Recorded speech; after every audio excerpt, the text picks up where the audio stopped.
లైఫ్‌లో కొన్నిసార్లు మనకు తెలియకుండానే అనవసరమైన వాటి కోసం మనీని వేస్ట్ చేస్తూ ఉంటాము.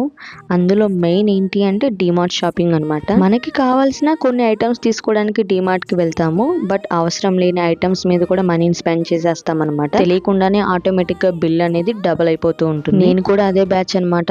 మా మ్యారేజ్ అయిన స్టార్టింగ్ డేస్‌లో అయితే మా ఇద్దరికే కదా డీమార్ట్‌కి వెళ్ళేవాళ్ళం. బట్ బిల్ చూస్తే మాత్రం 7,000, 10,000 అలా అయ్యేది. అనవసరమైనవి కూడా కొనేసుకుని హ్యాపీగా ట్రాలీలో వేసుకుని వచ్చేస్తాం అనమాట.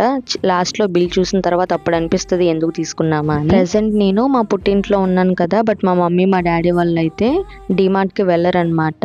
మంత్లీ కావాల్సిన గ్రోసరీస్ ఐటమ్స్ హ్యాపీగా గ్రోసరీ షాప్‌కి వెళ్ళి ఏవైతే అవసరమో అవి మాత్రమే తెచ్చుకుంటారు. అసలు ఇదే బెస్ట్ ఆప్షన్ ఏమో అనిపిస్తుంది నాకు కూడా రాను రాను. గ్రోసరీస్ ఐటమ్స్ అన్ని కూడా ఇలా నేను ప్లాస్టిక్ కంటైనర్స్ లో అయితే స్టోర్ చేస్తున్నాను అనమాట. ప్రతి ఐటమ్ కూడా మనకి విజిబుల్ గా కనిపిస్తుంది. ఏ ఐటమ్ అయిపోతుంది, ఏ ఐటమ్ ఇంకా ఉంది. సో ఇలాంటివి ఈజీగా తెలుస్తుంది అని చెప్పేసి మమ్మీకి ఇలా కొనిచ్చానమాట.